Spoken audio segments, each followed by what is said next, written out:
berarti selama ini para kiai tidak berani menyampaikan kebenaran apa yang sudah ada di kitab Ihya Ulumuddin, yakni apa? Tentang bahayanya tipu daya Ba'alawi, ya kan? Itu yang pertama. Kemudian golongan mereka ketika merasa terusik, ibarat rencana licik mereka sudah mulai tercium dan kebongkar habis-habisan, mereka menyerang balik dengan fitnah-fitnah yang sangat luar biasa. Ada yang memfitnah Wahabi, ada yang memfitnah termasuk tadi yang disampaikan rasis, ada. Dan justru yang rasis itu dari golongan mereka. Karena apa? Kita orang Indonesia, orang Nusantara dari dulu tidak pernah membeda-bedakan. Terbukti apa? Di sini Indonesia ada Bhinneka Tunggal Ika. Negara lain nggak ada, tapi Indonesia ada Bhinneka Tunggal Ika. Berarti apa? Indonesia tidak ada rasis. Justru yang rasis adalah dari para imigran-imigran Yaman yang cucu-cucunya sekarang itu saat ini menebar rasis. Contoh, Ane Duriyah Rasul, kamu harus cinta sama Habib Rizik, ini seorang wali. Ini kan goblok ini namanya. Ini penyesatan ini. Ini siapa yang ngomong? Itu ada videonya di YouTube. Namanya Habib Novel Al Idrus. Itu Solo. Sedangkan dia sendiri di Solo itu numpang, tetapi lupa ketika dia ibaratnya dikasih hati jaluk rempelo. Iki kalau orang Jawa, Pak. Tapi karena sudah kebangetan, saya sebagai orang Jawa Tengah, saya harus berani menyampaikan karena ini doktrin yang sangat menyesatkan. Kalau seorang wali jelas selalu mendoakan kebaikan kepada setiap umat atau makhluk ciptaan Allah. Itu salah satunya. Lah kan bisa dilihat, wong doanya saja itu semua jelek kok, ya kan? Bahkan ingin menghancurkan negara Indonesia, selalu melawan pemerintah, kok dianggap wali. Ini sekolahnya di mana? Indonesia, tanah Jawa ini sudah gudangnya wali, bro. Betul Pak Imron? Hampir setiap desa ini banyak walinya. Tetapi karena doktrin-doktrin mereka itu ingin menenggelamkan termasuk Wali Songo, Duriyah kerajaan, bahkan sampai ke ulama-ulama Nusantara. Contohnya, mohon maaf, di area makam Sunan Bonang, ya kan? Dulu tidak ada makam namanya Habib Al-Jufri, Al-Kaf atau Al-Siapa. Tapi pada saat ini kita kecolongan di area makam Sunan Bonang, di situ ada banyak makam Habib-Habib. Sedangkan Duriyah Wali Songo, Duriyah kerajaan, saking takzimnya saja tidak berani meminta dimakamkan di lokasi area makam Sunan Bonang. Betul Pak Imron? Nah, ini kalau tidak kelakuan orang-orang Yahudi nggak mungkin. Kalau orang Nusantara pasti ada namanya tata krama dan etika.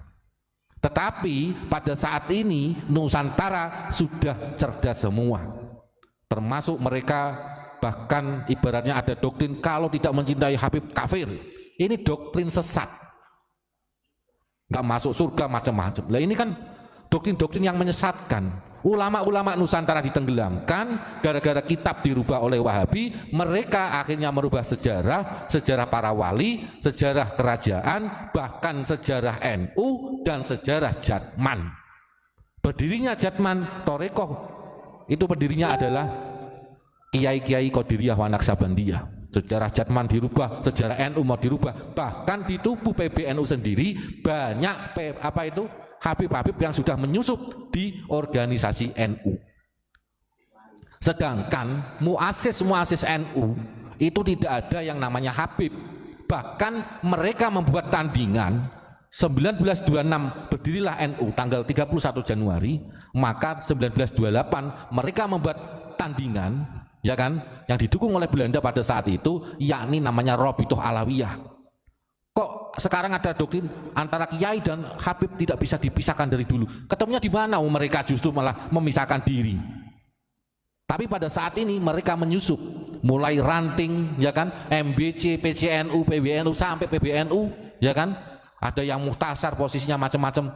Ini NU mau dihancurkan oleh orang-orang tersebut. Kita pada saat ini harus sadar dan berani menyampaikan kebenaran karena ini kaitannya keselamatan negara kesatuan Republik Indonesia.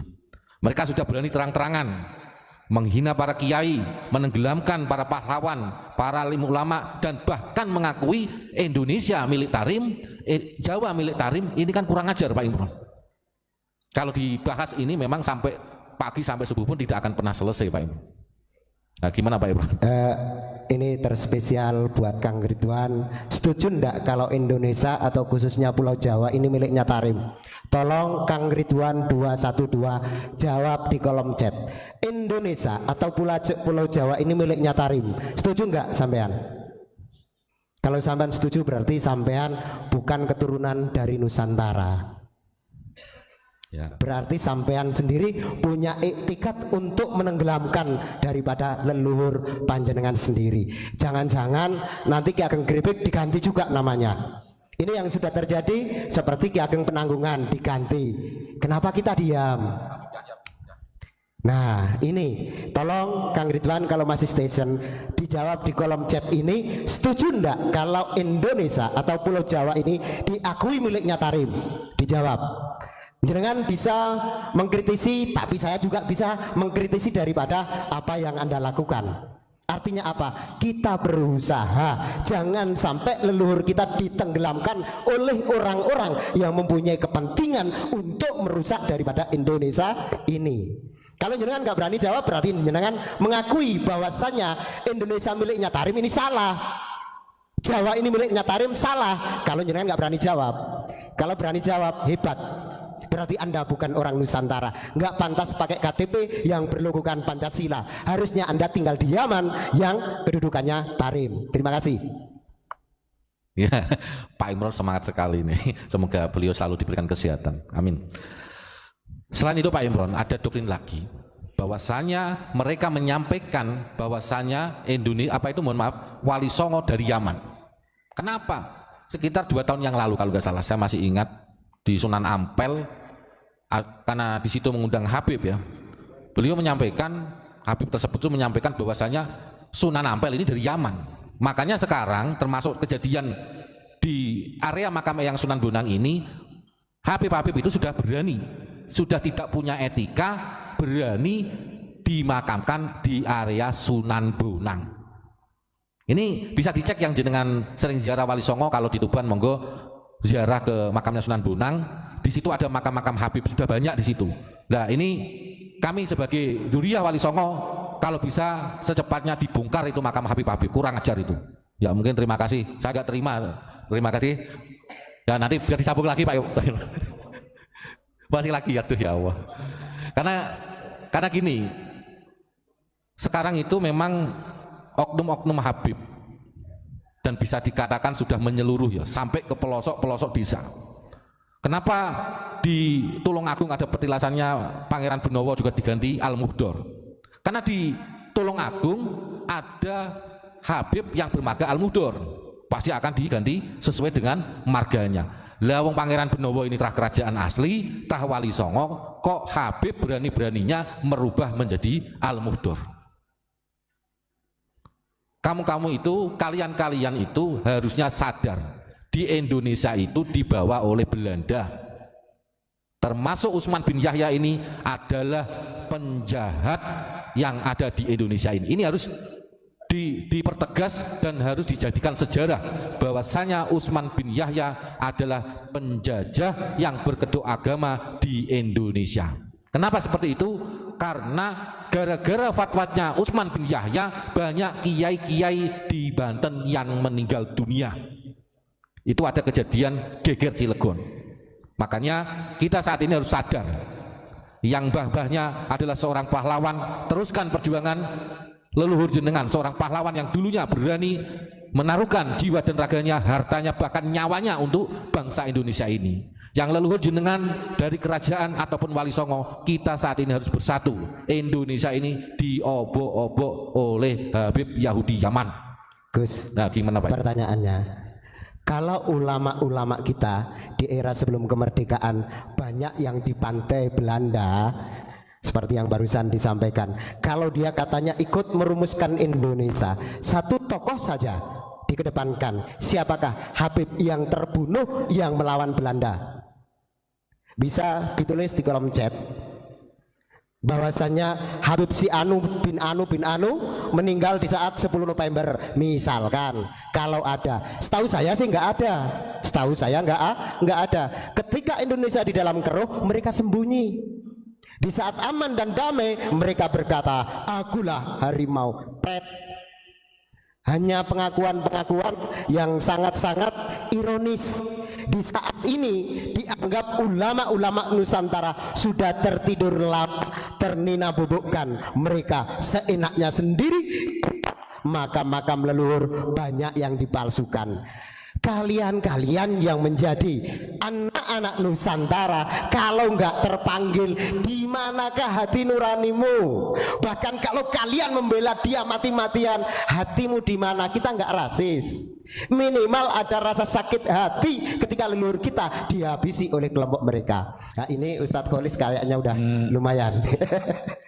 Tadi saya nyimak bahasanya Pak Imron kan, tolong sebutkan satu nama Habib yang terbunuh ketika 10 November. Itu kan melawan Belanda ya Pak? Nah, bagaimana mau terbunuh? Kan beritanya kan ada anggaran 100 golden dari Belanda kan, itu diberikan kepada Mufti Batavia. Ya, itu betul kan Pak? Nah, itu kan tidak bisa dihapuskan dari sejarah, bahkan dari klan yang menulis sejarahnya kalau menerima 100 golden itu siapa itu yang nulis Pak? Yang dari klan Senok Jorjen itu beliau sendiri menuliskan bahwasanya per 1 bulan apa per 1 minggu, per 1 bulan itu beliau memberikan 100 golden kepada Mufti Batavia. Itu kan sebetulnya sudah jelas, sejarah sudah mengungkap jelas. Tapi kenapa pertanyaannya sekarang kok masih dibela? Masih dibela bahwasanya Mufti Batavia itu memang tidak pro dengan Belanda. Itu dengan alasan apa, monggo Pak?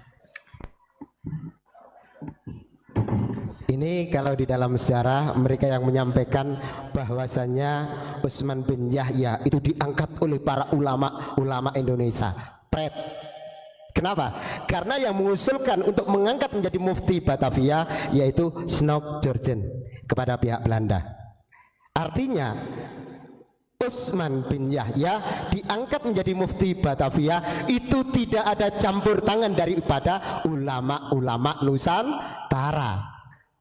Kalau hari ini ada yang bercerita bahwasanya kesepakatan ulama-ulama Betawi dan sekitarnya yang mengangkat Utsman bin Yahya, masyarakat tidak punya wewenang. Yang punya wewenang adalah kolonialis Belanda. Pada saat itu yang bercokol di Batavia, yang saat ini adalah Jakarta. Jadi jelas yang mengangkat Utsman bin Yahya menjadi Mufti Batavia itu pure Belanda. Tidak ada campur tangan daripada ulama-ulama Nusantara. Dengan bukti apa? Karena digaji oleh Belanda.